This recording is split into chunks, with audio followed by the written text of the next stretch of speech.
magandang umaga po sa inyong lahat at isa na naman makabuluhang paksa ang ating pag-uusapan dito lamang po sa Farmers Talk 2.0. At marami nababalita kasi ngayon mga partners na mga problema. Pero syempre pababatiin muna natin ang ating special guest. Yes. Si Sir WBA. Guest daw eh. Good morning sa inyong lahat, mga kanetizen at sa ating mga kasamahan dito, Ana, Rachel. Good morning sa inyong lahat. Good morning po. Good morning sa ating mga online Morning partners. Gaya na nasabi natin, maraming mga nakikita tayo ngayon sa social media. Mga problema na bigla na lang daw namamatay, merong mga sinasabi sila na mga baboy na buntis, pagkatapos bigla na lang manghihina, mawala ng gana, ma-abort yung anak. At katulad ng ating pinakikita ngayon sa screen, yan po ay hango sa isa nating kababayan. So, credit to the owner of the photo na nung nag-post siya, kumakain pa. Kinabukasan hindi na at nanganak na ahead of time. Tapos namatay. So, yan ay isa sa mga nakikita natin problema ngayon, mga dagli ang pagkamatay ng mga hayop na alaga. Ano raw ang sabi nung vet na magagaling ang vet natin eh. Oo, ang problema doon, sir, walang vet sa lugar. Ayun. Ayun. Kaya itong ano natin is more of halo-halo to, yung mga senyalis na ibibigay sa atin ng vet, base doon sa kanilang pinag-aralan, yung iba naman sa mga nagbababoy natin na mga experiences nila. Tsaka siyempre may mga alam na rin sila kung paano nila solve to, mapiprevent, pero in yet, andun pa rin. So dito hihimayin po natin lahat. Kaya nga webinar ito seminar through live streaming dito po sa Team Atobi. Una siguro tanong muna natin, ano ba ang mga dahilan posible na ikinamamatay ng isang hayop, lalo na itong pinag-usapan natin, baboy. So yan unahin natin ba yung malakas naman, biglang bumabagsak, no? Tapos namamatay na. O kaya biglang malakas, kumakain, biglang ayaw kumain, tapos natumba ulit, patay na ulit. Tama yan. So yan it involves yung mga sakit yan. Kaya po binabanggit nga sa atin na ang mga dahilan ng biglaang pagkamatay, isa dyan, number 1 ay sakit. Sakit. Pangalawa dyan yung injury. Pangatlo yung heart failure. Porcine stress syndrome. Poisoning at saka iba pang mga kaso. So, yan yung mga dahilan. So, isa sa pangunahin natin titignan na sinabi ni Sir WBA, sakit. Ano ba yung mga sakit-sakit na sinasabi ng Department of Agriculture natin, mga veterinarians natin, yung mga malalaking pig farm, maraming consultant yan eh. Oo. Not only here local but also in abroad, meron din naman silang ganyan. Kaya nga. So, ano ba ang sanhi ng sakit? Isa dyan ay bacteria. Yes. Yan, nakukuha yan sa mga maduduming paligid. And like virus also. Parasites. Hindi balancing nutrisyon at pagkalason. Ay, kakaibang kondisyon ng paligid. Maling pangangasiwa ng baboyan at iba pa. So, napakaraming posibleng dahilan ng pagkakasakit. Ngayon, didetalyihin natin yung mga sakit na ito. Doon natin malalaman kung ito ba yung sanhi ng bakterya, ito ba yung combination ng bacteria and parasites, or lahat na, no? So, dito tayo magko-concentrate sa dahilan ng pagkamatay ay sakit. Yan. May sinasabi si Sir WBA kanina. Hindi, katulad niya mga bakterya, no? Yes.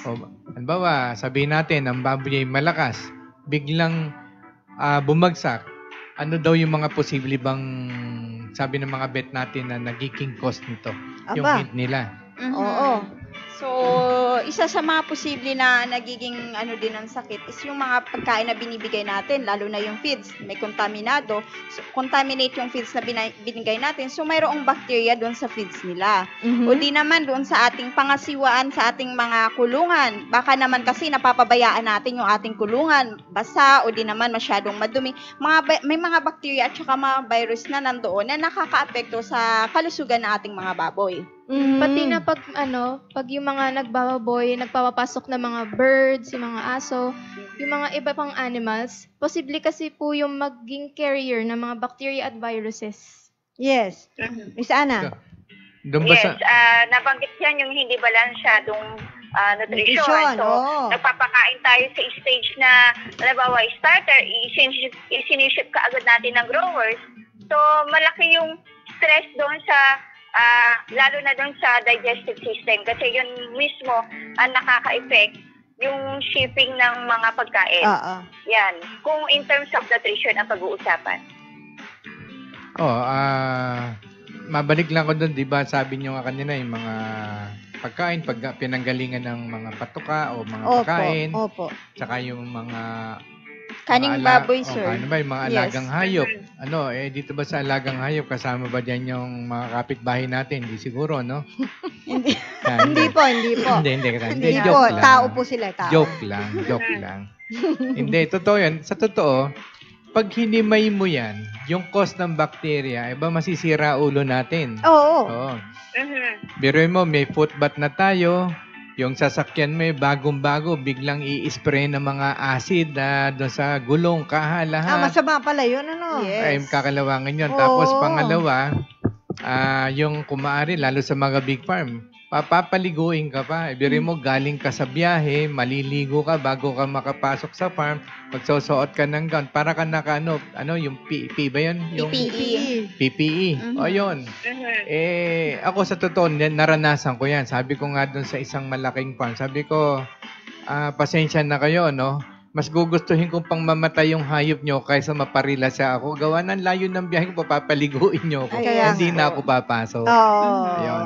Hindi, syempre, sa akin, mas importante yung sarili ko. But Oo, then, natural. sabi nga natin, maganda yung ginagawa natin, prevention, yung mga food bath, quarantine, mataas ang bakod. Pero sa totoo, yung mga bacteria, miski nung taas ng mga virus, miski nung taas ng bakod mo niyan mapapanhik nila yun dahil Yes. airborne. So, Airborne. anong gagawin mo? Pangalawa, yung truck, inisprayan mo. Oo. Siguro yung tao, pa-inhalin mo na rin ng baka Disinfectant. mamatay naman yung tao. Oo. O ngayon, yung dala nila mga ingredients, hindi mo naman alam kung saan talaga galing yan. 'Di ba? Kumbaga, parang it's all in the mind Tapos, Opo. yung mga meat and bone. Opo. Baka mamaya, yun galing dun sa mga pinagbabawal, nailulusot. O na may pinanggalingan. Kumbaga, napakahirap, pero may solusyon naman ho dyan. May solusyon. Siyempre, bandang huling solusyon. Kung Kaya tayo sa nga. problema. Kaya nga. So, Ana, yung mga bakterya, Rachel, ikaw din, ano bang atakihin niyan sa hayop bago yung ang lakas-lakas biglang bumagsak? Ano ba posible niyang atakin para bumagsak sila? Yan, Miss Ana. Yes po. Usually po yan, yung tinitira po dyan, yung gut. Yung ating intestinal organ po ng hayop. Kasi dyan namumuro lahat lalo na yung mga batang biik. Lalo na kung hindi sila nasanay o nakulang sila sa nutrition, bawa kasi kailangan talaga biik pa lang ay talagang pinapataasan na natin yung kanilang immune system. So marami kasing klase ng bakterya. So makikita natin yung sa paligid na lang. Yung doon sa ating sinasabi ni po ni Mr. WA na dapat yung ating kulungan pa lang naandun pa lang malinis na. Yun. Tsaka ipaliwanag natin sa mga netizen natin kung ano yung guts. Baka akala ng iba, para ito nasa konti. You've got the guts, so you can win. Hindi po. Yung sinasabi po nating guts na to, yun po yung doon sa may throat yata, lalamunan, para mga buhok-buhok, di ba? Opo. Yun yung, ikaw na nga mag-explain, Ana, kasi mas nasa posisyon ka. Yun yung mga nasa villi, kung makikita mo natin by microscopy. So yung mga villi, yung mga digestive system or mga intestinal organs ng ating mga biik, may mga villi po yan. So yun ang talagang nag-absorb, nag-utilize ng mga nutrients na kinakain ng mga hayop.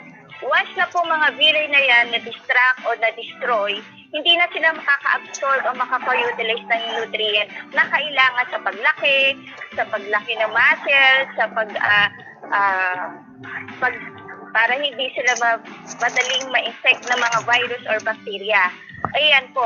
So, parang sa tao, yung bituka po natin, ang kailangan, yung mga villi na yan, kailangan maging productive, maging healthy, at para sa mga nutrition na ibinibigay natin. Yan po yung mga villi sa intestinal organ ng hayop. So, Yung ibig sinasabi natin, gut. ibig sabihin, Ana, itong mga bilay to, very important to, kasi sila yung nag-absorb ng mga nutrients na galing sa kinain at yung chino Yes ng po. ating mga hayop. So, kapag ito'y sinira ng mga bakterya na yan, organism, alam mo, baka kakainin nila yan, kakagatin, masisira yan. Wala nang pang kuha ng nutrients ang katawan ng hayop. So, yung nutrients kasi pupunta sa dugo yan. Ang dugo, ang carrier kasi niyan sila magdi-distribute yan sa cells. Kaya nga may central nervous system. So, ngayon, kung wala na tong nutrients maibibigay sa mga organs, sa kidney, liver, at saka mga muscle, tissues, syempre, yun ang pagkain nila, magsha-shutdown to, manghihina So, isang possibility na nakakameron sila ng organ shutdown. Kaya, kumbaga daw, matipuno yung baboy natin, makisig, Biglang bagsak. biglang bagsak. Si may-ari ng baboy nakaupo, nakangitig dahil ang laki ng baboy niya, malaki to, malamang ngingisi-ngisi at naninigal yun, nung bumagsak ang baboy niya, siya yung napatayo. At nabitawan niya sigarilyo. Nagtaka siya ngayon. Kita mo naman tayo sa imagination okay? Kaya nga, Okay, may approve. script kagad no?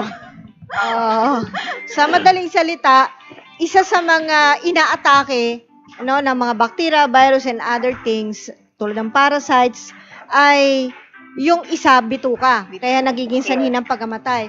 At gaya na nakikita nyo sa inyong screen, ang isa din ay lungs o baga.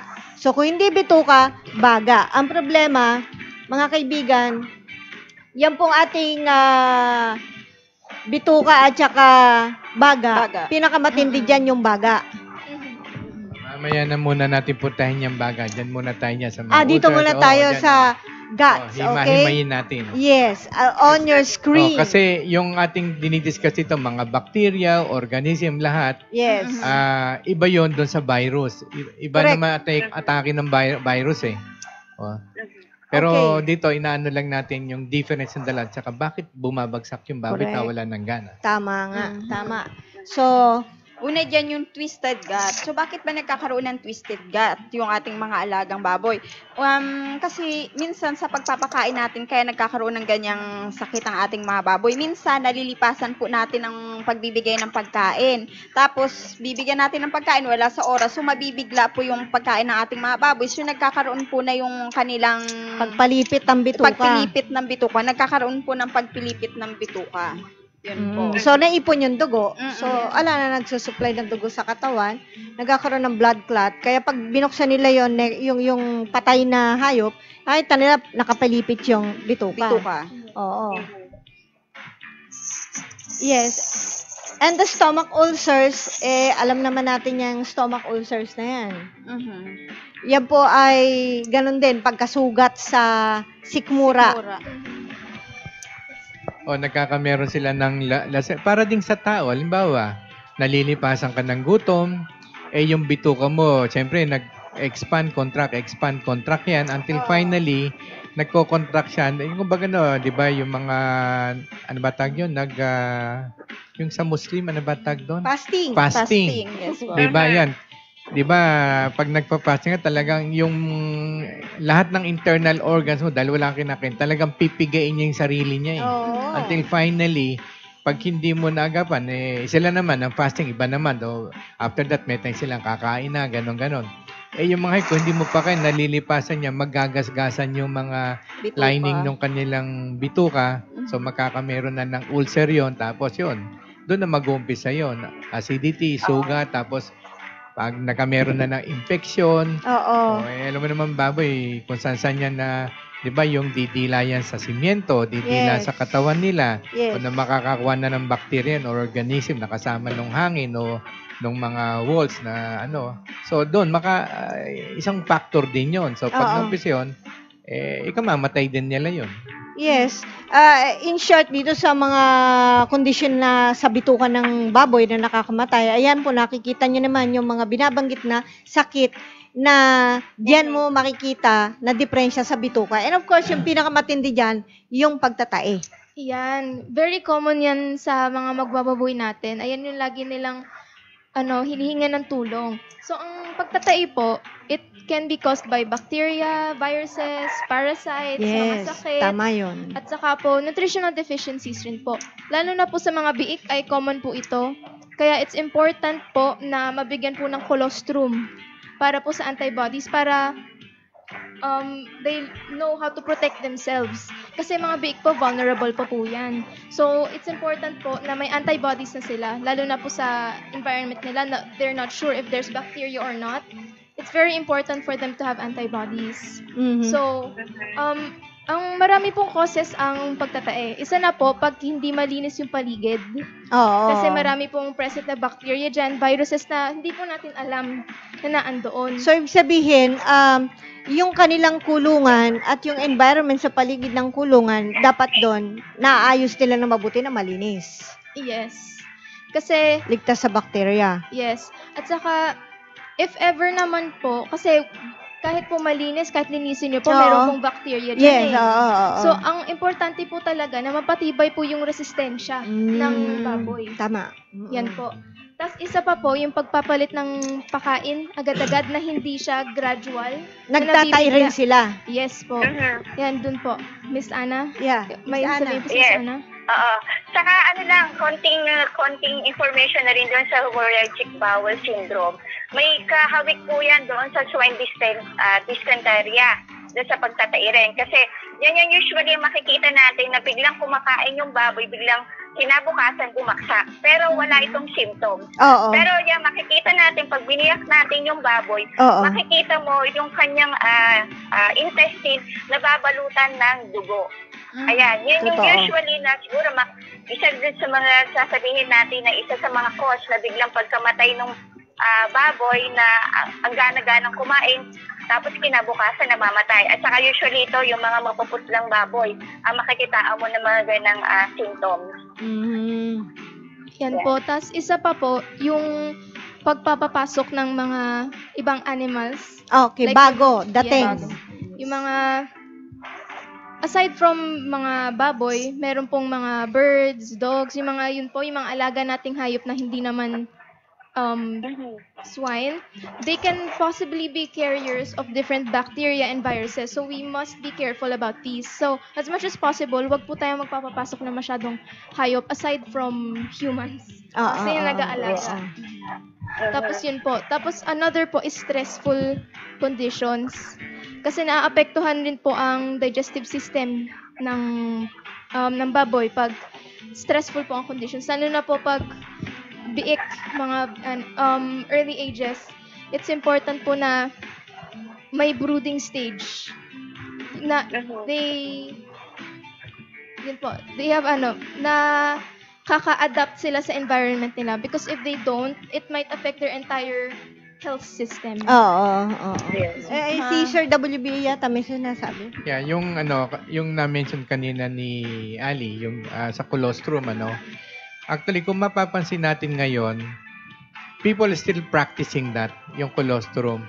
Pero and yet, makikita mo na yung biik, magtatai pa rin siya Oo. at mamamatay. Why? Kasi nga, di ba yung colostrum is supposed to be increase sa antibodies. Kaya Opo. lang, siyempre, what you eat is what you are. And what you eat is that also what you're gonna give to your, yung offspring, yung mga anak mo, at saka mapupunta sa gatas yan. So, kung makaano nyo, there is a study rin dyan talaga na worldwide, those who are in the, kasi they're looking bakit ang tao nagkakasakit dun sa kinakain, ganyan-ganyan. Gawa nga din yung mga ipinapakain natin sa mga alaga natin, nakakainin din natin.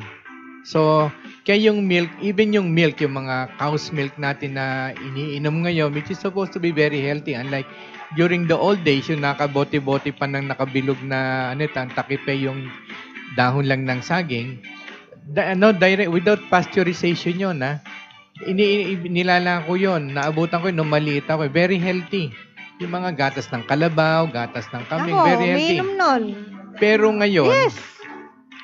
yung mga gatas ngayon, there was really a warning na kung talagang gusto mo, talagang kailangan mag-alaga ka. At kasi alam mo kung ano yung pakakain mo. Kasi yon yung gatas na inanalyze nila is no longer healthy. May mga parasites, organisms. No, aside from the parasite, yung sabi natin yung structures nung supposed to be na sabi natin organic or natural milk, yung ngayon ay may alteration na. So, sa amin kasi kalabaw lang eh. So hindi na ganong physically it Hindi looks yung like mga miura. physically speaking, ang itsura niya gatas.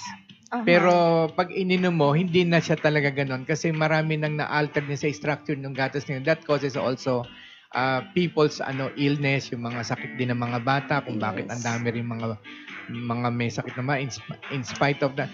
Kasi nung araw, alam mo, miski sa probinsya pumunta ka, miski ang kinakailangan gulay-gulay ko na, makikita mo ang kikinis ng tao, ang kikinis ng balat. So, totoo. Kasi ang sabi nila, yung skin is a reflection kung gaano kaganda ang liver mo. So, if your liver is okay, tsaka kinakain, wala siyang masyadong pinifilter, magmamanifest sa skin mo yun tsaka healthy. So, kaya makikita mo, kahit sa ibang bansa, pag nagpupunta ko, biri na ako nakakakita ng mapupula, makinis yung balanda, yung pinkish. Wala, bihirang-bihira na ngayon yun. Maglalagay ka ng yellow para mag-pink. Katulad ng merthiolate, yung iba nilalagay sa paa. Ayun. So, hindi na talaga ganong ka-healthy. So, yun nga, yung sinasabing colostrum natin, yes, it is true, pero sa ngayon generation, parang hindi na. Kasi, pag sinundan mo lahat ng kinakain natin, makikita mo. Kahit yung everybody knows Nas Daily, tsaka yung si Aline, napapakinggan yun. Yung kay Nas Daily, iba, yung kay Aline, iba naman yun. Tsaka yung isang kasama nila, more of information. Doon, dinidiscuss din nila doon yung mga kinakain natin, kasi mga Muslim sila so bawal ang baboy.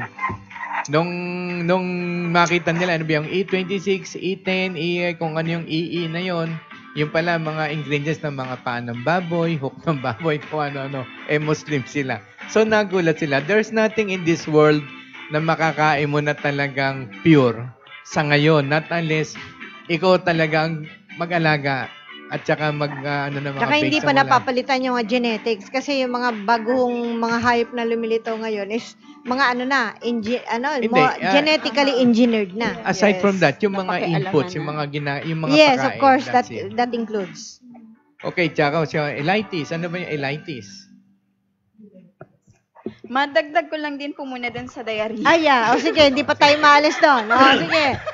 But anyway, yung mga kaibigan na papakinggan nyo is puro sa bituka na problema yan. Yes.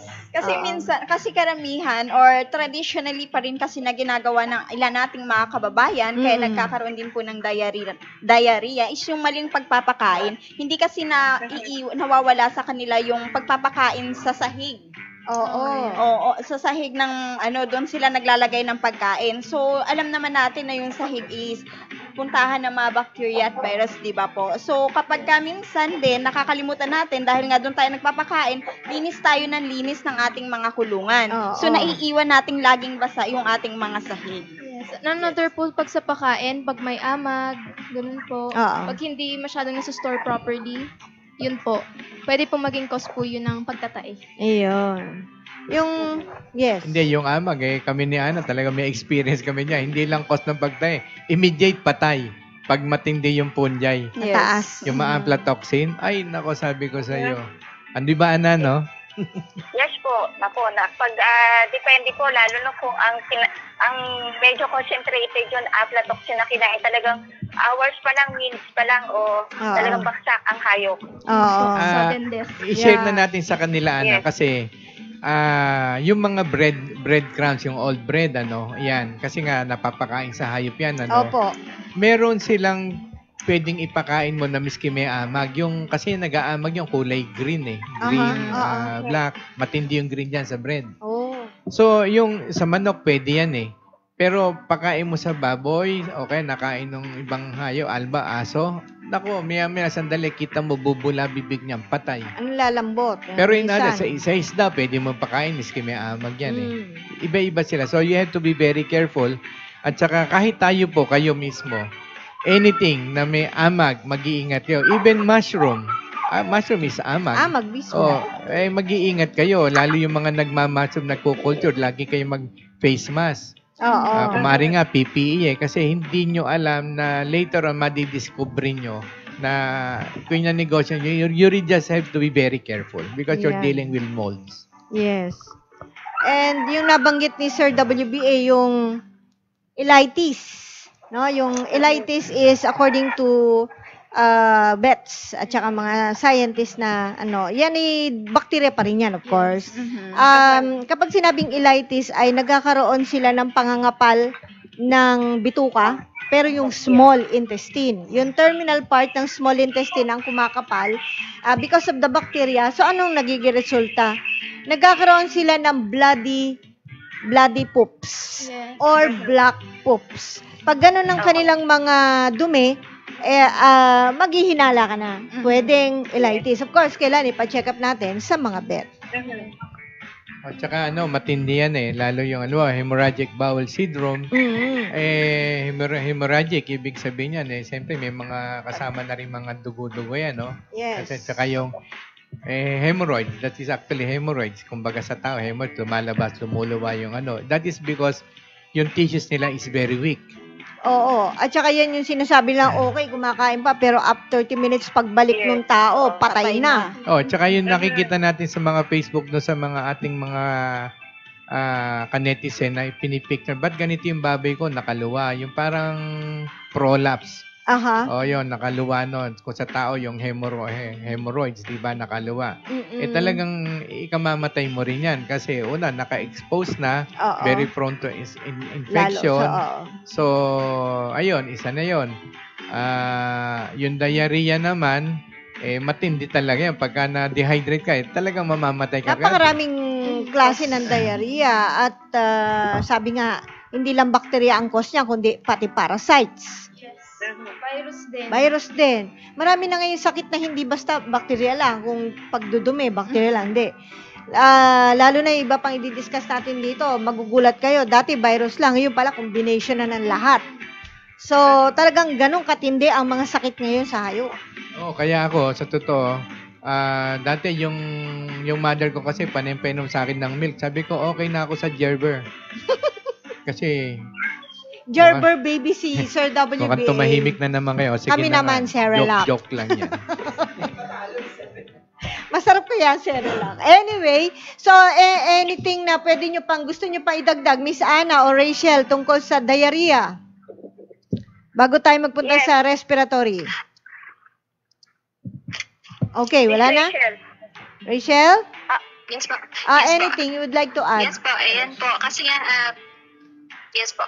Ayun, kasi nga dahil nadadamage yung ating intestine, yun nga dahil cause ng bacteria or mga pathogen. So, nadadamage mismo yung lining na nagpoprotekta sa ating stomach. So, ang nangyayari... Sa stomach ng piga, hindi atin na. Napipilipit yung... Yes po. Rachel? Napipilipit yung mga intestine natin. Nawawala ka kasi yung signal ni Miss Rachel pangit doon sa lugar na yun, no? Sige. Testing nga, Miss Rachel again. Yes po. Ayun po. Okay, go ahead. Ayun. So, yun nga po, nadadamage kasi yung lining ng ating stomach. So, ang tendency is ay napipilipit yung ating mga intestine. Yun ang kinokorek ka namin, Rachel. Hindi atin, kundi sa baboy. Yes po. Nadadamage yung lining ng baboy. Hindi natin, ha? So, yes po, ang nag-result sa either nagiging watery yung dumi, nagiging malambot, at ayun, minsan naman yun kapag severe na yung cases, nagkakaroon na ng dugo kasama ng dugo yung kanilang mga dumi. Very fatal, kaya yan kasama sa sudden death yan . Okay, let's move para mas mabilis doon sa isa sa pinakamatinding dahilan ng pagkamatay ng hayop. Sangayon sa pag-aaral, ang leading cause ng pagkamatay ay Swine Respiratory Disease o SRD. Ayan. Ano-ano ba ang mga cause ng SRD o yung sakit na ang inaatake ay baga? Ang dami niyan, Sir WBA. Napakarami, lalo na ang virus. Ang virus, ang number one na inaatake niya is respiratory. May mga bacteria, parasite organism din, pero very few. Pero kalimitan, mga virus. Oo. So, ayan, on your screen nakikita nyo yung sakit sa baga na tumatama sa baboy, sanhi ng bacteria, sanhi ng virus, at mayroon pa mga secondary invaders. So, yan yung mga virus at bacteria na nagiging sanhi ng mga respiratory disease. Okay? So, ayan po, naka-flash sa inyo. Matitindi ang mga trabaho ng mga yan. Matitindi ho talaga. Pero ang karaniwang palatandaan ng may tama sa baga ay Pag-uubo ng baboy, pagbabahin, hirap sa paghinga, mabagal na paglaki, at kadalasan nauuwi sa pagkamatay ng hayop. ayan. O, banggitin na natin ngayon isa-isa yung mga sakit na pwede mong pagtingin nyo kasi minsan mga partners sa WBA, napakahirap talaga. Sa Facebook, pag may nagtanong, ano kayang dahilan yung baboy ko ho? Kanina kumakain lang, ngayon patay na ho. O, paano mo papayuhan yung kababayan mo? Napakahirap, 'di ba? I-diagnose yung ganun lang na mga sintomas na sasabihin. So ano-ano ba yung mga sakit na dulot ng bacteria o virus man, pero sabi nga ni Sir W, mas marami virus na sa baga umaatake. Una dyan yung PRRS. Ano ba yung PRRS? Ang PRRS is Porcine Reproductive and Respiratory Syndrome. Mm. So, ang karaniwan tinatarget ng sakit na ito ay yung ating ito yung isang virus na tinatawag nating RT-virus. Na ang target ng virus na ito ay yung reproductive system ng ating katawan ng hayop. So, Reproductive, so yun sa pagbubuntis? reproductive system ng baboy. Yes Oo. po, sa pagbubuntis kasi kadalasan na tinatamaan nito is yung mga buntis Ayun. na baboy. Ito ay nakakaapekto din sa ating respiratory tract ng ating mga baboy, ng mga hayop. So, paano ba pumapasok itong virus na ito sa katawan ng hayop? So, yung ating katawan ng hayop kasi ay may tinatawag tayong macrophage na mahalaga yung ginagampanan nito sa katawan ng ating hayop. Ito ay yung large white blood cell na yun nga, ang trabaho ng macrophage na ito is salain o kaya ay i-locate kung ano yung mga bacteria, yung mga pumapasok sa loob ng katawan ng hayop Antibodies. ng ating antibodies. Ang nagiging problema lang kasi nitong virus na PRRS na ito is kaya niyang mag-replicate o gumaya ng mga cells na mayroon sa loob ng halagang hayop. Kaya ang tendency na nakakapasok siya doon sa mismong pinaka-lung defense ng hayop. Ito yung macrophage. Kapag nakapasok siya doon at nasira niya, so nakakaya niya ring sirain pa yung iba pang mga cells ng ating alagang hayop na meron doon na nasasama naman sa dugo. Kapag pumasok na yun, sumama na sa dugo, so kakalat na siya sa loob ng ating katawan. So, dapat pala malakas yung cells na yan para hindi siya matalo. Kasi Yes. cells ang binabanatan niya, Yes, no? cells ang binabanatan niya.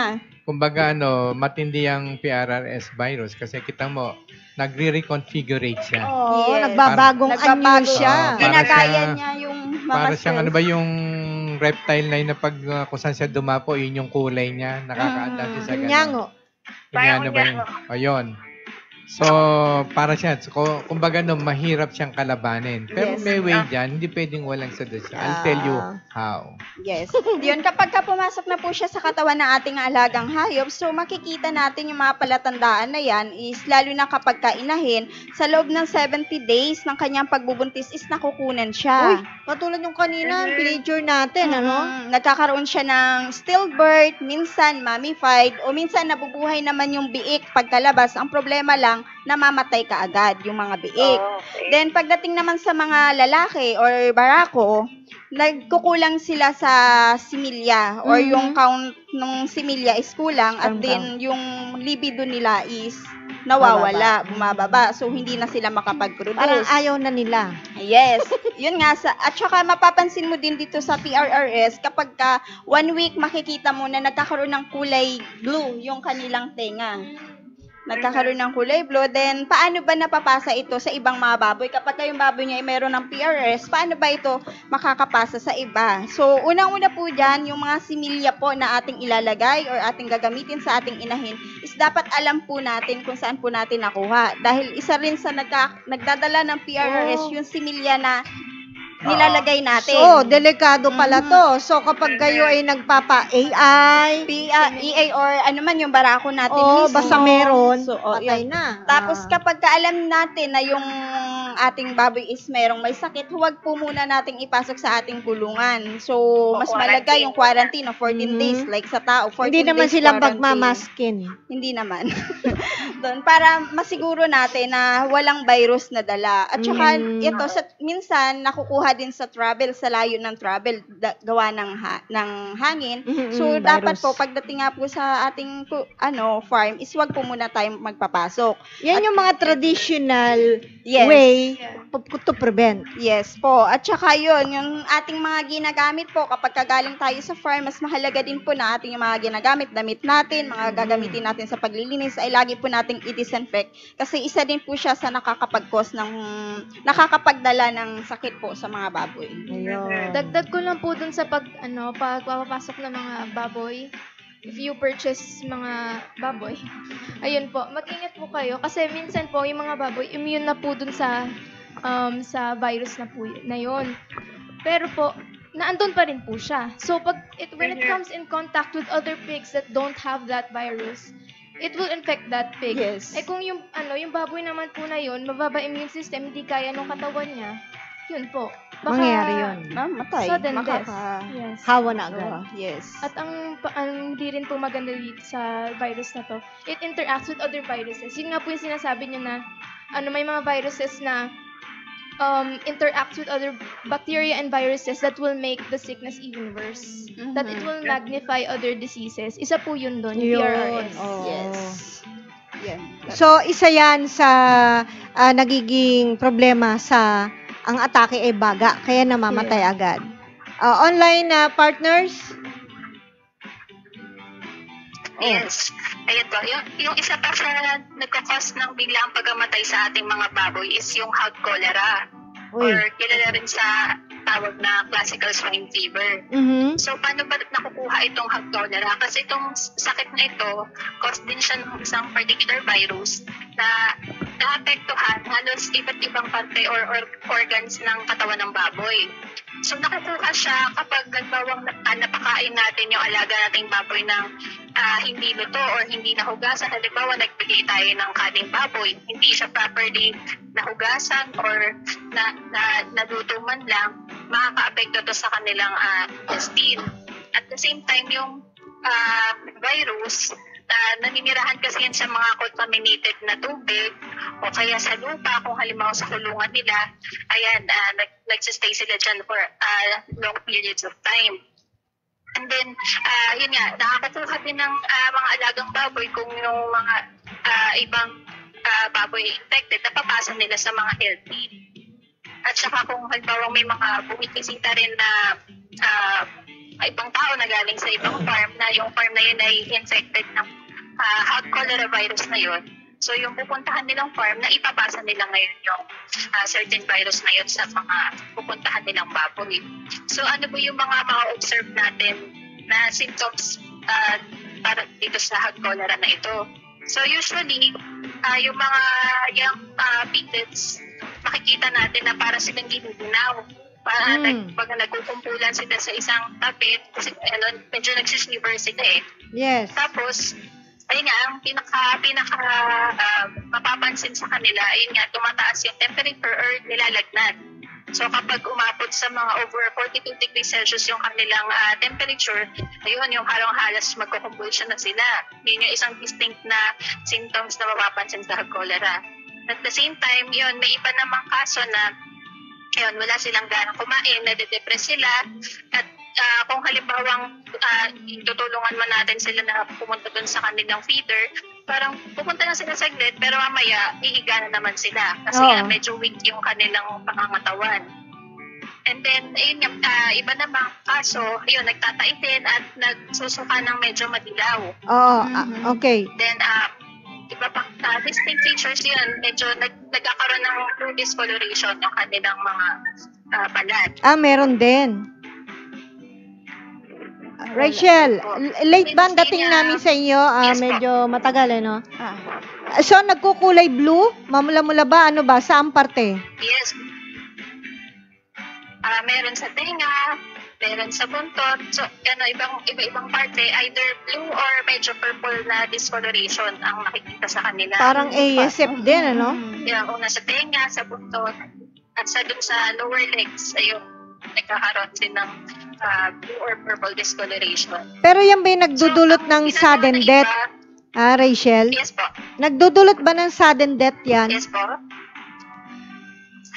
Yes, kapag medyo severe cases na, yun nga kasi hindi natin napapansin na kung paano yung pagmamanage natin ng pagpapakain sa kanila. Hindi natin alam kung contaminated ba yung tubig na naiinom nila. So, at sa certain cases, meron pong iba na pag severe na, yung bigla na lang namamatay, hindi natin alam kung bakit nagkaganon. So, nakakatakot din. Kaya, i-consider natin, yun syempre, yung sanitation ng ating mga kulungan at saka yung pakainan nila. Okay. So, yung at present naman, meron naman pong ginagamit na vaccination as prevention po para sa hog cholera. And then, pwede po muna natin i-quarantine yung mga just in case na nagkaroon tayo ng kaso ng hog cholera sa mga alaga natin, i-separate natin yung mga sakit dun sa mga healthy kasi nga naipapasa nila to sa ibang baboy na wala pang sakit. Tapos, yun nga, i-discourage din natin na magtumanggap muna ng mga ibang tao na bibisita sa farm, kung farm yan or kahit backyard man tayo. Kasi Okay. nga, nakukuha din ng taong bibisita.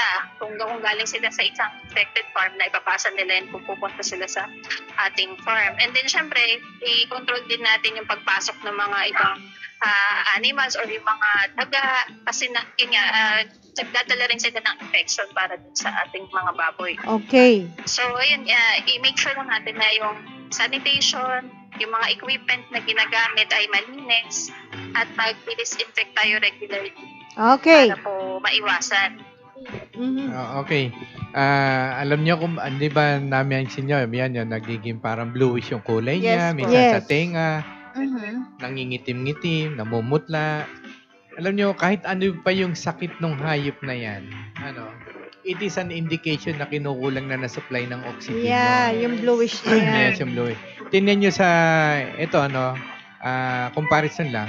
Kung familiar kayo dyan sa tinatawag na blue baby, yung blue baby, yung labi niya kulay blue, kaya nga blue baby, no?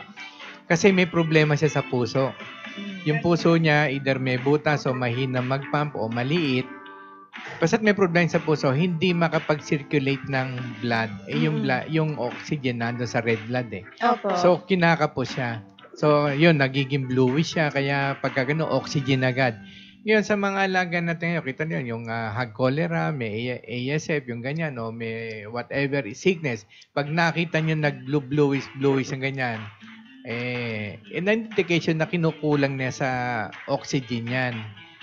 Na dapat dala-dala ng red blood. O di susunod, pagka yung dire-diretso walang oxygen, 3 minutes, patay yung cells di patay yung baboy natin. Opo. So, pero may paraan pa rin yan.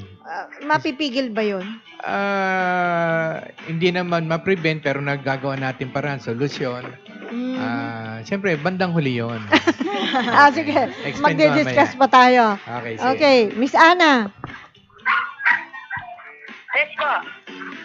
Sa lahat naman na nasabi about doon sa mga viruses, tama po yung mga sinabi. So, ang sa atin lang is kailangan talaga biosecurity. Kung talagang biosecurity at hindi naman talaga ma-absorb. Minsan, lahat na ginawa natin ang problema lang, yung talagang hindi lang ma-absorb ng katawan ng hayop. Ayan. So, mamaya papaliwanag po natin Ayan, yan correct. kung paano ginagawa. Yes. At isa pa sa ikinamamatay syempre ng baboy ay pneumonia. Mhm. Ay, di ba? Yes. Ang pneumonia, napakarami ho. Sa totoo lang, pag kayo pinag-aralan nating mabuti ang pneumonia, talagang malawak na paksa ito. Pwedeng nakakaapekto ay bacteria, pwedeng parasites, pwedeng mga karaniwan lang na environmental condition or factors like dust, chemical gas, tulad ng ammonia, yung dumi ng hayop, nako, yan, petiks-petiks lang kayo, pero nakakapagdulot pala ng pneumonia yan. Of course, virus, at marami pang iba. So, ano ang nakikita nating sintomas sa pneumonia? Umuubo, nilalagnat, ano pa mga partners? Bahing. Nagbabahing. Oh, tsaka yung ubo nila, yung matigas. Oo. Mapatao man o mapahayop, yung, alam mo yung ubong matigas na, Nanggagaling sa Oo. abdominal, oh, yung yan, abdominal breathing nila. Yun. yung matindi yun. Kasi, Tamping. yung Yes, nagtatamping hingal. na. Kasi nga, yung nabanggit nyo kanina, mga dust, bacteria, o yung mga mucus, o yung mga phlegm, na nag-harden na doon sa air sacs. Oo. Kaya nga sinabing pneumonia po, ang Tagalog ng pneumonia, pamamaga ng baga. Ayun. So, yung mga air sacs niya, wala na ma-store na oxygen. Yun, tumitigas na yun. Kaya nagbibigay ng antibiotic para mapalambot yun eh. Yun. Oo. Yun nga ang ginagawang solusyon sa ngayon, antibiotic. Yung ba, sir, paghiga nila sa mga basa, nagtutulot din ba ng pneumonia yon o iba? Well, yes. Oo. Miski hayop yan, na kita naman natin, ubo sila ng ubo di ba?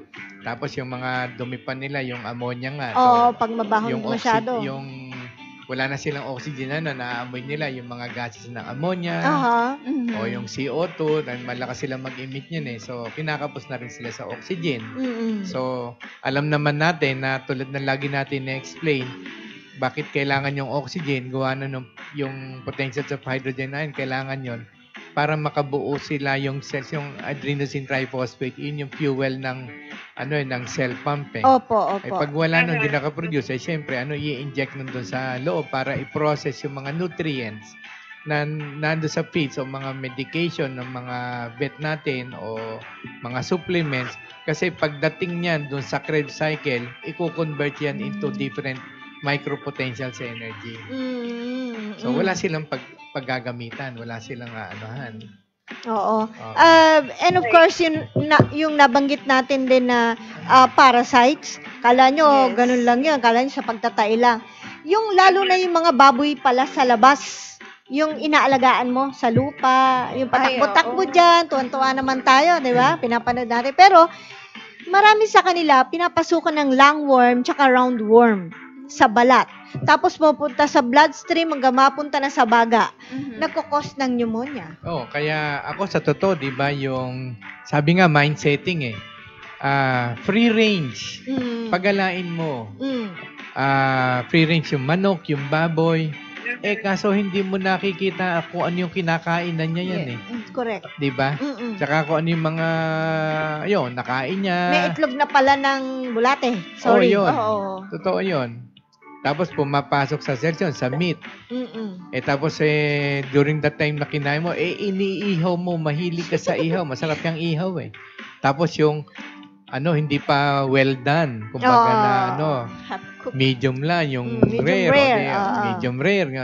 Di buhay-buhay tong si itlog. Nakain mo. Nung nakain mo, sa iyo nag-incubate. Doon napisa. Di na nasa iyo na ngayon. Yung larvae nasa sayo. Oo, kaya di ba minsan may mga nakukuha sa mga tapeworm, hookworm, kung anong worm yan. Ayun. So, ayan, nakukuha natin sa kinakain natin. Kaya nga, Susunod, pneumonia. bagsak naman si tao. Kaya nga. So, medyo napakalaki humpaksa niyan. Kaya binanggit na lang namin sa inyo talaga is pahapyaw na lang. Pero marami pang mga partners, marami pang nagiging sanhi ng bigla ang pagkamatay. Andyan yung heat stress, heat stroke. Hindi ba? Yes. Miss Ana. Yes, yun nga yun yung nasa isip ko na heat stroke. So, lalo I na read ngayon, your mind. lalo na ngayon, kakaiba ngayon ng ang ating temperature o yung panahon. Dapat medyo maulan-ulan. Tapos ngayon biglang ang tindi ng init. So, yun yung bigla ang talagang minsan ang gana-gana ng baboy. Minsan makikita mo tumba na lang kinabukasan. Isa nga yung heat stroke. Yes. Alam mo, Ana, kung bakit biglang namamatay sila pag may heat stroke? Opo. Kasi pag mainit ang panahon, ang supply ng oxygen ko koonti. Okay. Kaya naghahabol sila kahit tayo, tao, di ba, Oo, pag mainit, oo, totoo yun. hihabol natin na kasi Mm-mm. kukunti lang yung supply ng oxygen eh. Oo. Kaya kung halimbawa, crowded na area, mainit ang panahon, huwag kang pupunta doon. Kasi hihingaling ka. Ang makukuha mo, lahat yung singaw ng katawan, yung carbon dioxide, nag-aagawan kayo sa ano. Ayun. At pagka minalas-malas ka, magkukulabs ka na. Mm-mm. Yun, bakit sila nagkukulabs? Kasi kinapos na sa oxygen eh. At kung hindi naagapan, hindi na nabigyan ng oxygen support yung tao, ay patay yun. Ako, nangyari na sa akin yan. Naglalaba ako sa banyo. Masyadong kulob. Ay, oo. So sabi ko, konti na lang, Oo. isasampay ko, konti na lang. Tinitis ko, pawis na ako. Oo. Tapos, syempre, kulob, ano? Sabi ko, parang sakit na ng ulo ko. Nung matapos ako maglaba, as in, lupay-pay ako. As in, lugmok akong ulo ko noon. Tapos, masakit ang ulo ko. Kulang ako sa oxygen noon. Ako nangyari din sa akin yan, sa totoo. Sa banyo, ganyan. Mainit yan. Siyempre, ganyan, mabilis, no? Nag-collapse ako. Oh, di ba pag nag-collapse ang tao, di ba sabi nga nila yung kaluluwa humihiwalay na. Mm-hmm. Siguro yung kaluluwa ko humiwalay, kailan nauntog dun sa shower head. Bumalik po. Nahilo, bumalik sa akin. Nabuhay ulit ako. Joke again. Balik dun sa ating dinidiscuss. Heat stress or heat stroke.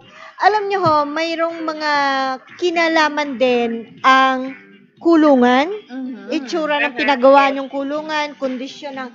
Meron tayong mga nakita, mga pag-aaral din ng ating mga experts and scientists around the world na yung palang roof, kaya siyang ipinapayo din natin ngayon ng Team Atobi, yung roof dapat ay medyo mataas because of the greenhouse effect.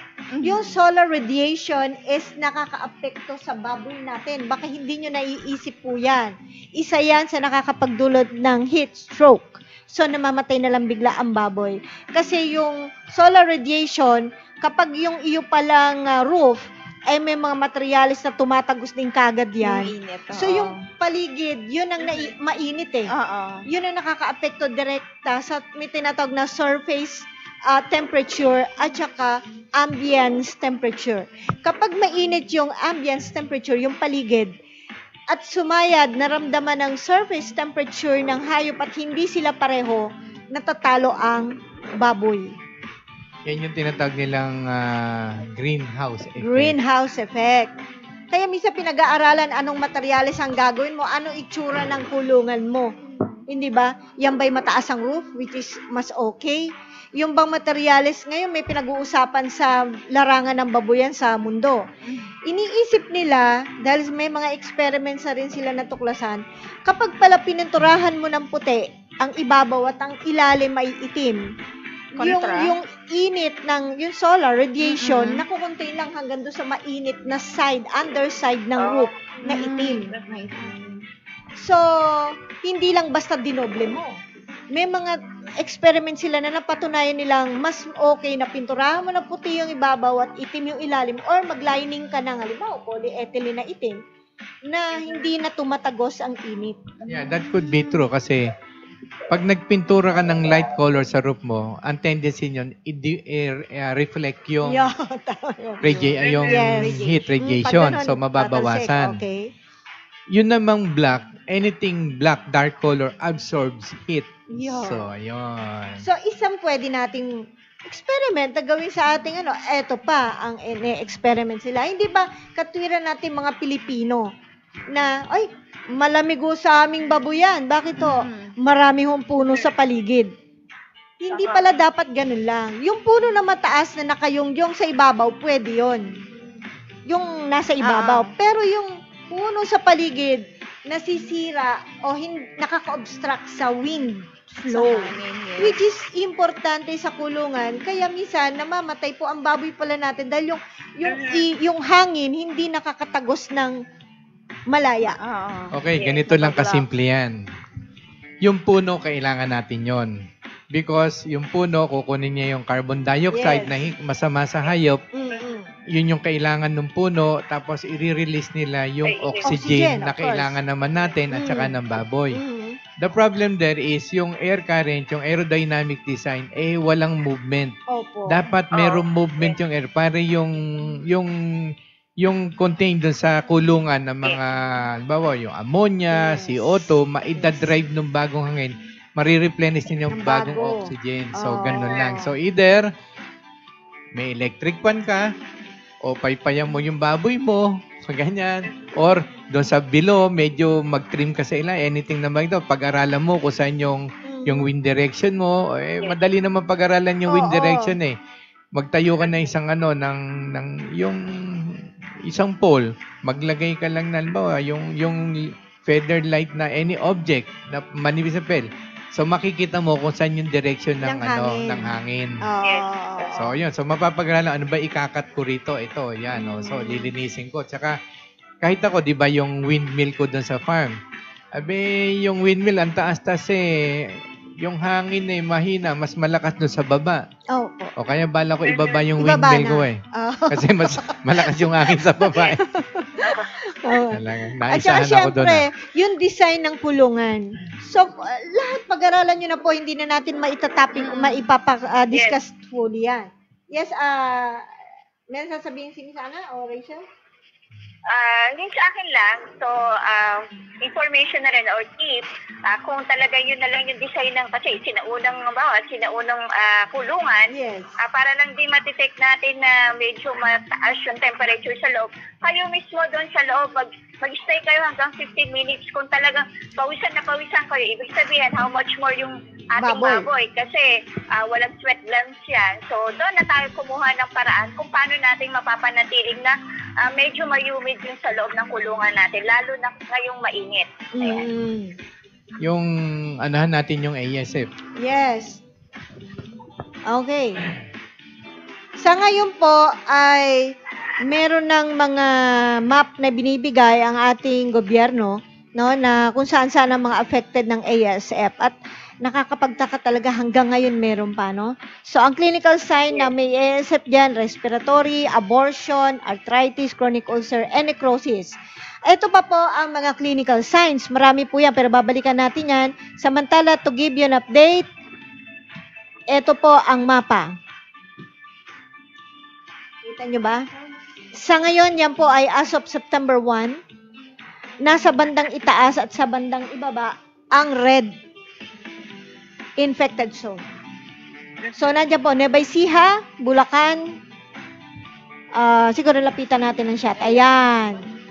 May technique, di ba? Camarines Sur, Tarlac, Bulacan, Pangasinan, Kalinga, nako, Kalinga. matindi sa kanila ngayon, tsaka Isabela. Laguna, merong konti. At Cavite. Catanduanes at Bicol, meron din yan. So, yan, nakita nyo po. And then, sa bandang Mindanao, Davao del Sur, North Cotabato, Sultan Kudarat, at Sarangani. sa lugar ni, May. Alam mo, ako, palagay ko, kaya matindi ang ASF sa bandang Ilocos. Malapit sa China yan eh. Yung Mindanao, paano yun? Ha? Yung Mindanao. Yung Ilocano kasi pumunta ng Mindanao eh. Dala-dala. Dala-dala yung baboy to sino eh. Pinakain. Ayun. Ako meron. Kaya hindi, totoo naman yon. That's easily Pero ako, ganito lang naman ako eh, yung sa ASF, no? Oo. You really, for me it's very hard to control. Mahirap. Mahirap. That's a virus. Kaya ang tanungan natin bakit hanggang ngayon? Yeah. Oo. Ako, my personal opinion. Yes. Facebook Philippines, my personal opinion. ha? Okay. So, ASF, kahit ito yung ginagamit, ito ngayon itong COVID-19, it's very hard to control. Talagang maghihintay tayo niyan para magkameron tayo ng immunity, buti na lang kung may vaccine kagad, But Opo. the best way really to fight it is antibodies. Wala nang iba para sa akin. So, katulad yun, yung na yan, i-control mo, okay, i-prevent mo. Paano yung mga finished goods? Paano yung mga dishonest meat processors? Maaring hindi rin nila alam. Ayun. Like, sabi nga, bakit Ilocos malapit? Very near to China. Nung araw ng panahon ng Marcos, maliit pa ako na. Alam ko, buhay pa si Mao Zedong noon eh. Alam ko, they are planning to build a bridge from Philippines to China. In what part of the Philippines are they Hindi, planning? sa Ilocos. Talagang sa Ilocos lang. Hindi, from Ilocos kasi malapit na yung yun China nga po. doon eh. Pag ganun. Magkukonstruct sila ng bridge. Kumbaga, napunta kang China, land travel. Mm. Okay. So, doon sa Breed. Ilocos, Oo. hindi na lang natuloy yun noon. I heard that Tapos- when I was still a kid. Na hindi, totoo yun. Kid pa siya nun. Yeah, I was a Oo. kid. Bata pa. So, hindi na to. So, maring, siyempre, malapit doon. Tsaka, as you can see, maraming mga Chinese vessels na ang lalapit lang sa atin eh. Mm. Di ba? Yung carrier. So, Yeah. kaya maring isang reason yun. But for me, yung mga virus na yung viral, ano lang talaga sa akin, it's only our antibodies. Then second, support yung mga medication vaccine na i-develop ng ating Oo. mga scientists. It would help. Pero as of now, nawala. Talagang kaya nga di ba yung iba, sa mga farm pag nagba-vaccinate sila, bawa, dumating nga, binaksinate, maraming namamatay. Why? Opo. Yung namamatay, kasi ikaw na yung nag-introduce sa kanila ng virus mismo. Oo. Hindi nakayanan nung katandal, mahina ang immune system. So, mamamatay sila. But then, ang ginagawa namin dyan is, yung mga hayop, pinatataas muna namin yung immune system. Okay. Pag mataas na yung immune system, mag-vaccinate ka, ang mortality namin halos 0. Kasi kayang-kayang labanan ng antibodies yung virus. So, nakakameron sila ng familiarization. So, kung baliwala na. Oo. Ayun. Ako, myself, I'm experimenting myself na sa yung COVID-19, my own. Because this is my own decision. This is my own body, ganyan. I eat good foods. I also take supplements, ganyan. So, there were cases na, because I apply my own technology to myself. Those people are familiar with it already. In-stop ko na kasi ngayon because for some reason. So, I'm still using that for myself and my family. Ayun, actually, tinamaan din kami. In fact, one of my daughter, talagang sabi niya, Dad, nahirapan akong huminga, hindi ganyan. So, this is what you do. Inano niya lang, nag-increase siya. And in 2 hours, umano na yon, nag-subside na, normalize na siya. So, and then I go to places, there is a law by our government, face mask, pero minsan pag crowded, binababa ko yon. Binababa ko, and then I go to these people and mingle with them to find out how long I can stand these things and kung ano ako. So far, naulit-ulit yun when I was really stressed. Yung pagod na pagod ako, I went to sa Batangas, ganyan ako, nag-drive. Siyempre, pag stress ka, ang immune system mo, babae. Yes. Tinamaan din ako. Nilagnat ako, nagkaubo ko. Pero after nung nagpahinga ako, nagano ko, nawala na lahat yun. Yung kasi yung antibodies ko bumalik ulit. So, that's what I do. I just focus on my antibodies by eating good food, Okay. healthy food, yung mga, alam niyo, i-share ko na sa inyo, Alam niyo yung pugo na, yung minalagaan ko rito sa opisina, alam niyo every day, yung ginamitan ko ng technology,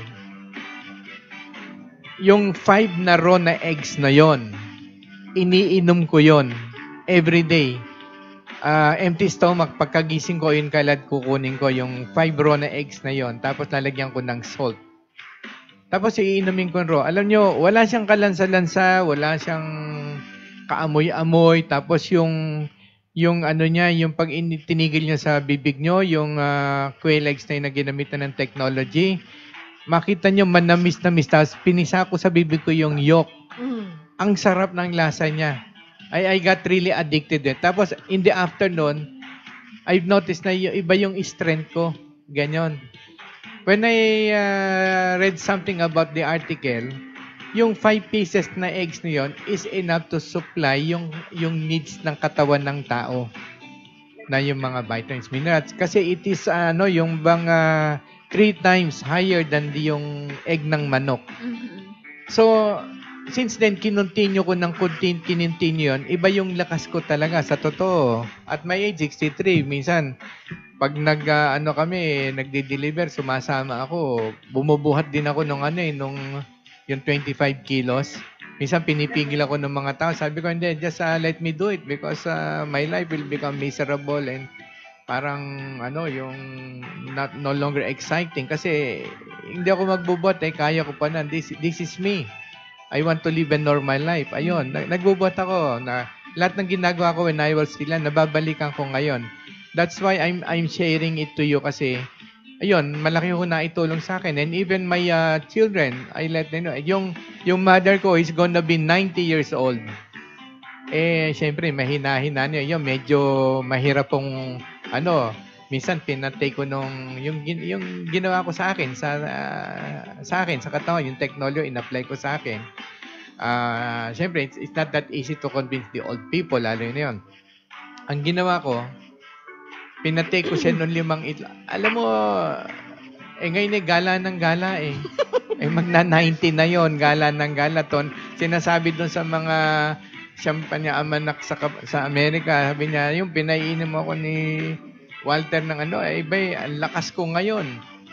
Ay, nakakalakad siya, nagta-travel siya ulit, ganyan. So, ayoko ipagmadamot sa tao. I just don't know yung mga hindi ginamitan ng nung technology, to be fair. Pero kasi kaya iniinom ko yung tinitake ko lang, yung ginamit ko ng technology because I know how the technology works. Nililinis niya lahat, even yung chemical residues, antibiotic residues, tinatanggal niya. Kaya yun ang tinitake ko. Na yung mga produce ko, pati yung mga manok, yung eggs, yung yun ang kinakain ko. Pati yung baboy, mag-grow ulit ako. Opo. Kasi yung mga nabibili ko sa mga supermarket, siyempre sensitive ako sa lasa. Grabe, super lansa.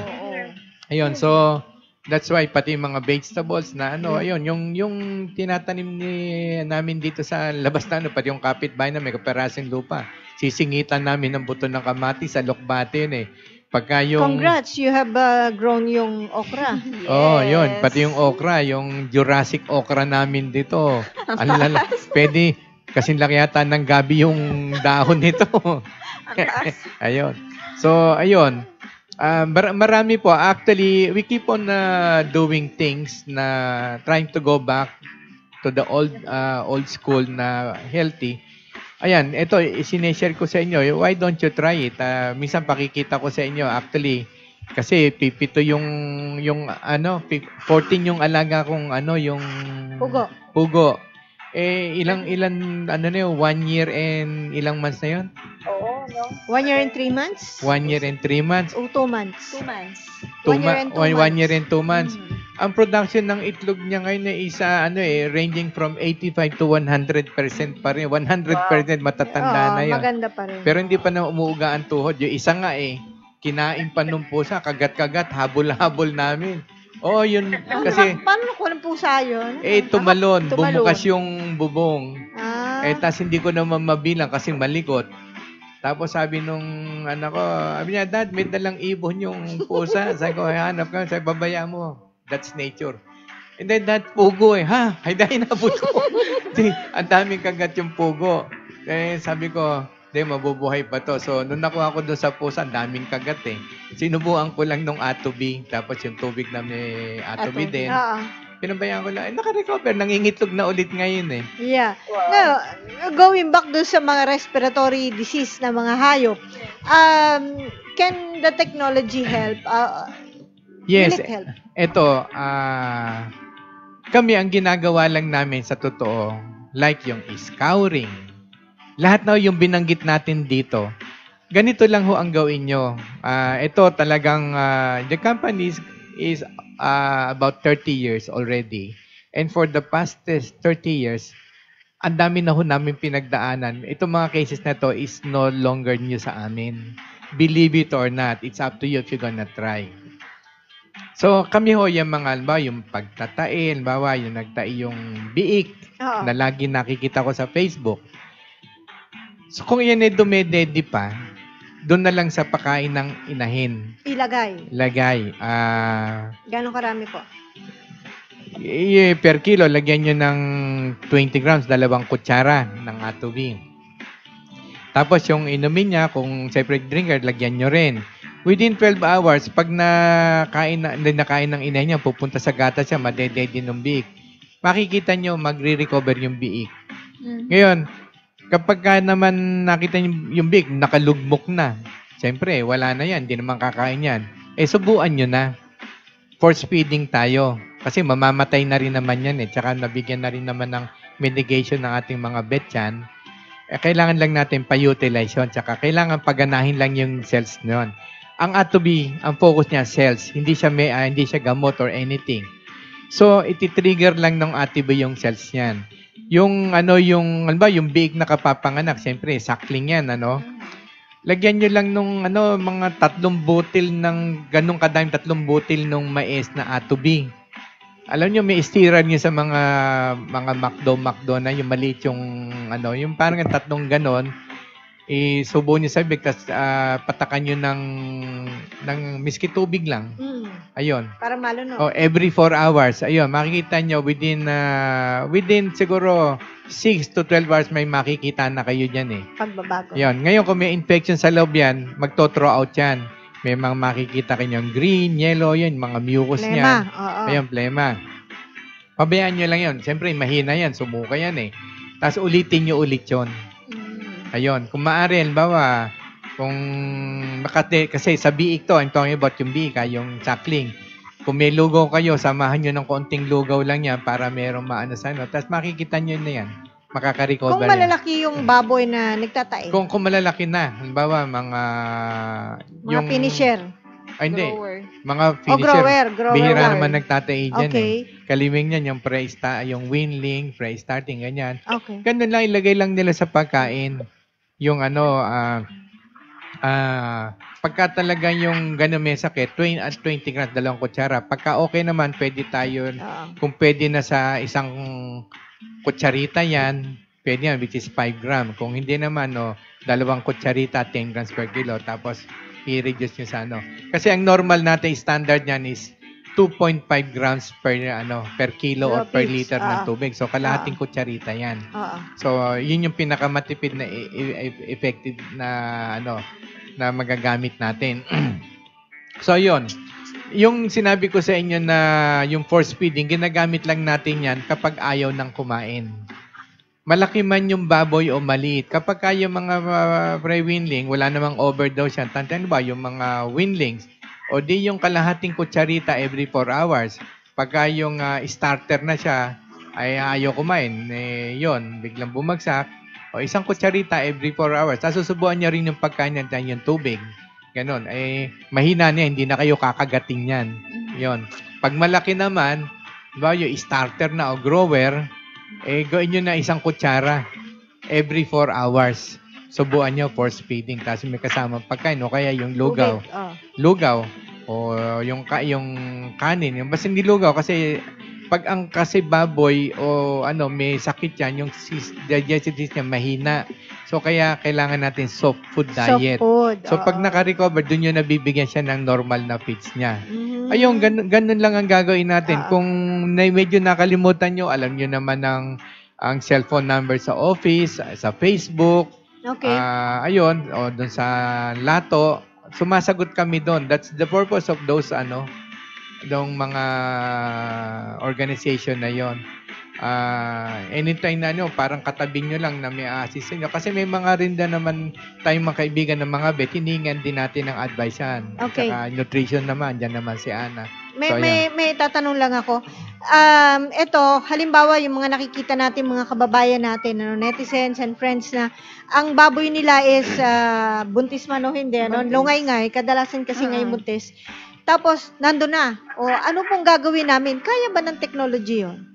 What do you mean? Yung katulad ng mga nangyari ngayon na, halimbawa 2 months, 3 months buntis, ayaw nang kumain, ayaw nang minom, nandun na lang, hindi na kumikilos, hindi na tumatayo, pero buhay pa.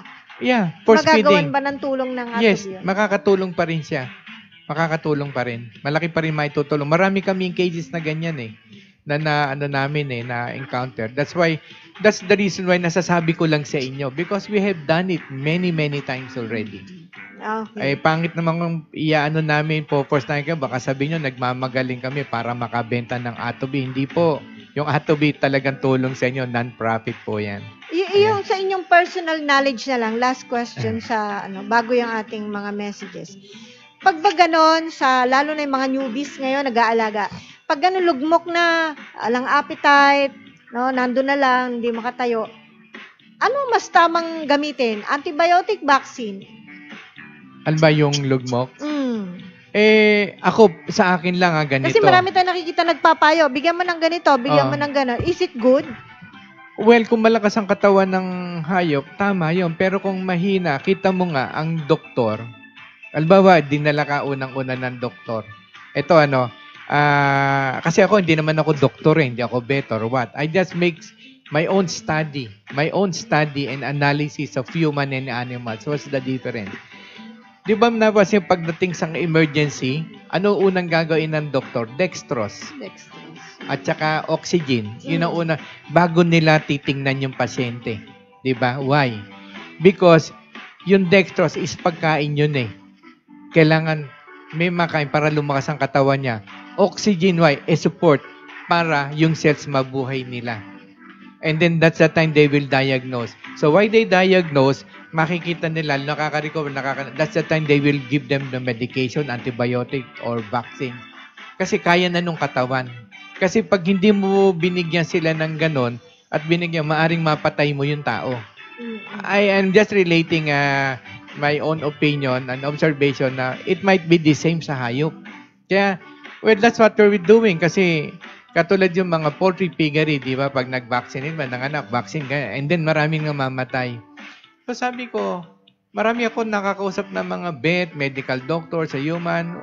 When is the right time to give vaccine? So, you should not give vaccine unless it's needed. Kasi otherwise, ikaw ang nagdala. If ever talagang walang katulad nito, may pandemic tayo, there's no way na hindi ka magba-vaccine or what. Palakasin mo muna ang katawan ng tao o ng hayop bago ka mag-vaccinate para mataas yung antibodies, kayang-kaya niyang withstand yun. Kung hindi, ikaw mismo papatay yan. Okay. Alright, let's go to messages. Yes, from Daniel Garde. Ask ko lang po kung ano ba yung reason ng pagkakaroon ng luslus sa baboy. Okay, sa akin yung opinion ko. Yung it's more of unstable tissues formation yan. So, yan kalimitan nangyayari based on my own analysis, maaring hindi maganda ang pagkain. Yung mga mass density or protein. Kasi what is the building block of the cells? Hindi ba protein? Opo. And what is the building block of the animals and the muscles? It is the cells. So, kung hindi maganda yung pinagmulan from the start, hindi rin maganda yung endpoint. So, yung maring may muscles ka, may tissue, pero hindi ganong ka-stable, hindi ganong katigas, ganong kalim. Kaya, syempre, pag umubo, may stretch yung mga tissues mo, muscles, may mga fiber yan, nasisira yon. Paano ko nasabi? Kasi I myself is a victim. Kasi pag nagmamadali ako, pinupus ko yung tiyan ko para mapadumi ako nagkameron ako ng luslos. So when I asked the doc, sabi niya, you should not do that kasi yung tissues mo weak. Kaya nung pinupus mo yan, ayun, nagkameron ka. So that. Tapos yung pagkain ko kasi syempre health conscious, ganyan-ganyan, ganito lang kakainin ko, ganyan. Rumupok yung katawan ko. Diba? Katulad, diba, ang example ko, bakit yung mga Africans, pag binigyan mo tender and juicy meat, hindi nila gusto yan. Gusto nila yung mga meat na kasintigas ng goma ng truck. Kaya kita mo yung katawan nila, ang titigas, diba? Yun. Okay, thank you. Then, Yena Sapilo.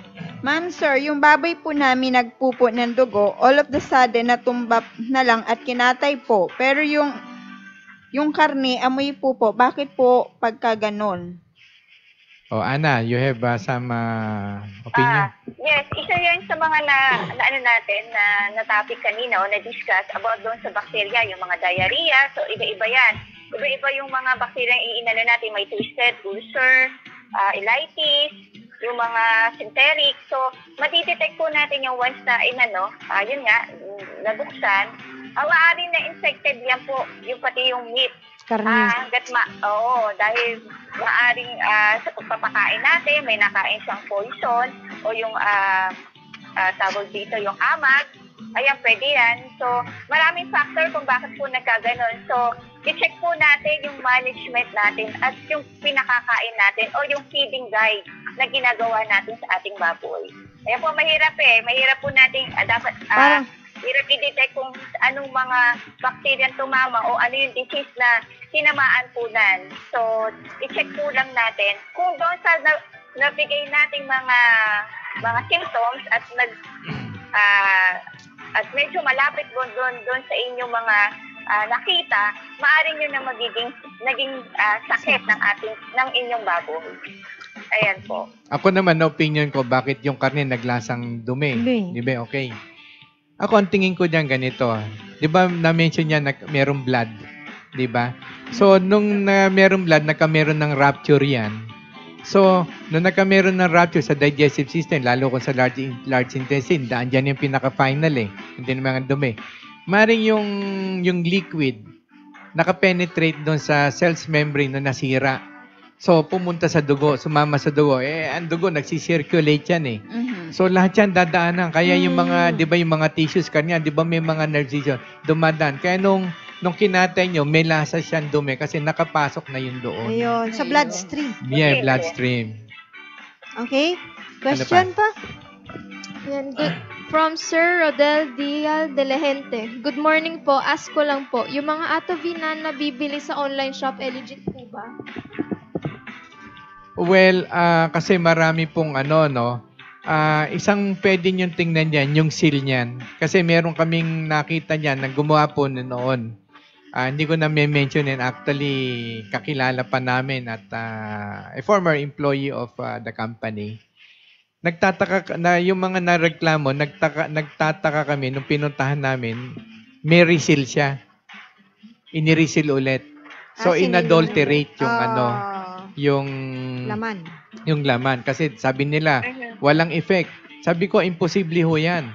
Isang maano nyo yan, alam nyo, protection nyo yung amoy, isa yan. Tingnan nyo. Kasi yung amoy na yan, talagang hindi ho namin matanggal-tanggal yan Kahit noong nasa ibang bansa, pinag-aralan namin yung buong laboratory na, buong building ng amoy, nung binuksan na, labasan yung tao Wala kaming magawa Talagang matindi. But that has a reason. Malalaman nyo kung original yan o hindi. Oo. Doon sa amoy. Ayan. At saka minsan, kung very sensitive yung kamay nyo, yung skin nyo, pag inilapit nyo yan, may charge yan. May charge. Pag idinikit nyo, inilapit nyo yung balat nyo doon sa may Atobi powder. may mararamdaman kayo kasi parang charges. it radiates a magnetic field. Yung forces of energy. Parang dumidikit ka sa computer. Ayun, Diba? yung parang para may Ayun. static electricity yun. Static, oo. That's the difference. Ibig sabihin, yun po. original yun. Okay. Oo. Okay? At saka paalala tayo, ngayong mainit ang panahon, no? Marami tayong nakikita mga post na nangangamatay. What is your reaction, Sir WBA, doon sa thermal shock? Na most of the time, nag-host sila nagpapaligo ng baboy, sobrang init, and then, any input? Ako yung sa akin, yun nga, sabi nga, it's just like yung glass, malamig na malamig, bigyan mo lagyan ng mainit na tubig, mag-crack-crack. Ganon din yon. Always remember, anything in this world, the only thing that can change the molecular or chemical structure or of any matter in this world is heat. Init. So, kapag binigla nyo yun, katulad sa tao, mainit, bigla mong binusan ng yelo, pasma. Ayan. Nagkakameron ng changes sa flow ng blood natin, yung viscosity, yung organs natin, maapektuhan yan. Kaya yun, di ba yung minsan yung ice challenge, yung binubusan ng yelo? Kung nakapahinga ka, okay lang yan. Pero kung subukan mo galing sa init yung patak mo, buhusan mo ng yelo. I'm sure maya-maya patay yan Kasi unang-una, yung blood mo, mag-e-expand yan. Yung gases mo sa loob ng katawan, mag-e-expand yan. Pag hindi niya nakayanan yung mga reflux ng niyan, mabla-block yung flow ng system mo, patay ka kaagad. So, you have to be very careful on that. Kung let's say, talagang gustong-gusto nyo paliguan yung baboy nyo dahil mainit, alam nyo, suggestion ko, kung may electric fan kayo, heat is always on the top na iwan. So, i-blow nyo muna yung heat sa loob. Tapos yung mga paligid, basa-basain nyo muna. para medyo yung temperature very gradual lang. Tapos ayun, yung kung gusto niyo talagang paliguan yung baboy niyo, sprinkler lang muna, ganyan. Until siguro mga ilang minuto, mararamdaman nyo rin naman doon sa paligid environment kung yung temperature medyo nag-subside gradually. At saka nyo paliguan. Ayun. Ayun. Okay. Huwag niyong bibiglain. Alright, meron pa bang mga tanong ating mga friends? Wala na?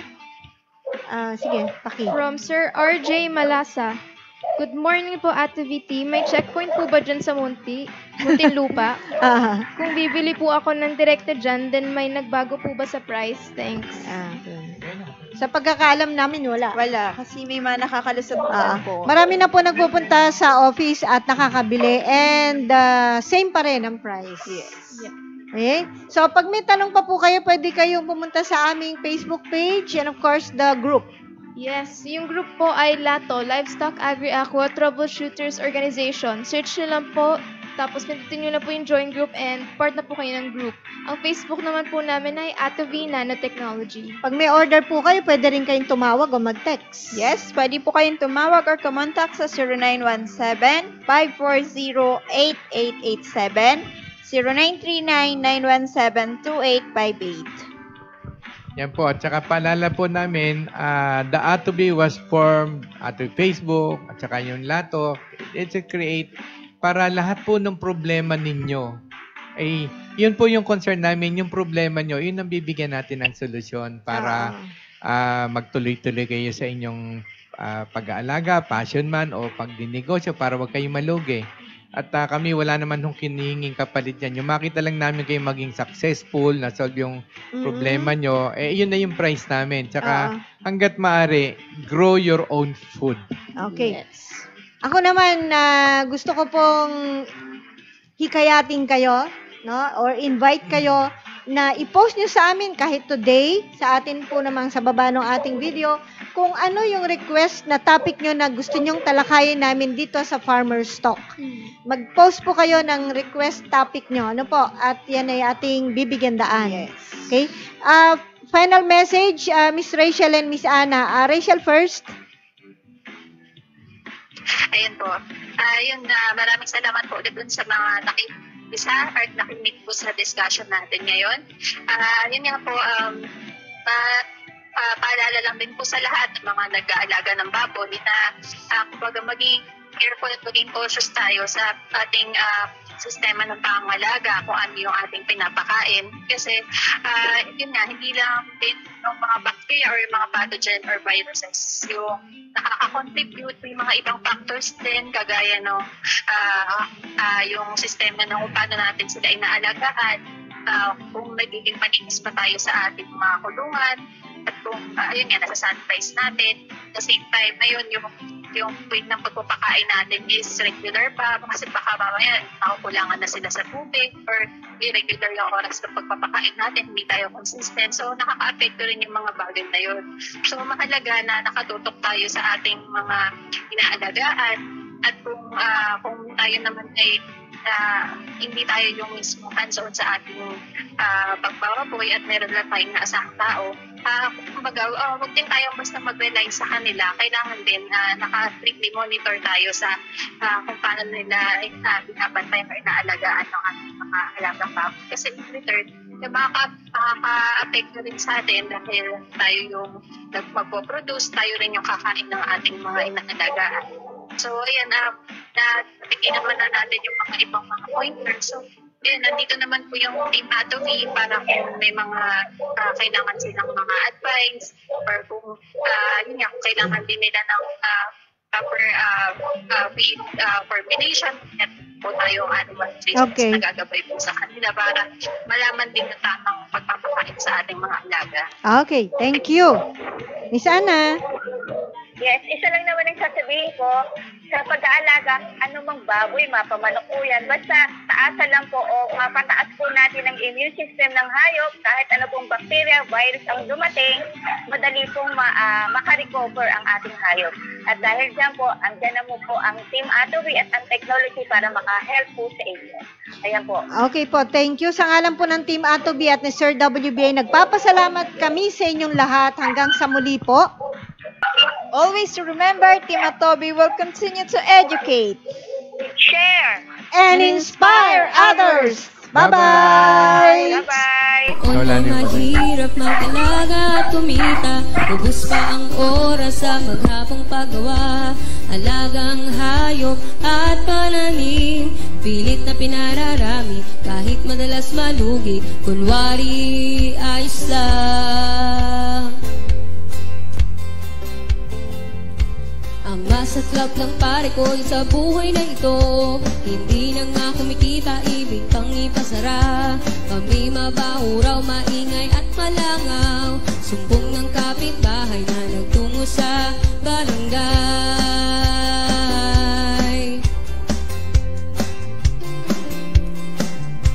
Dahil kailang kumain itong aking pamilya, hindi sumuko, hindi nanghina ang loob, determinado ituloy, nasimulang kabuhayan, humanap ng solusyon, siguradong mayroon.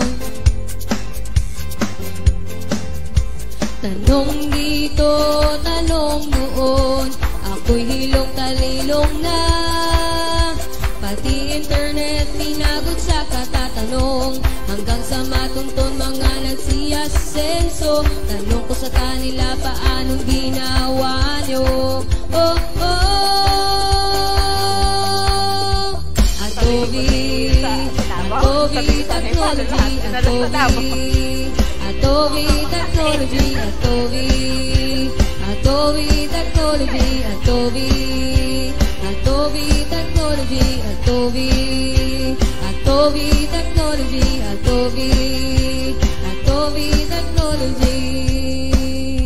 Ngayon ay totoong kumikita na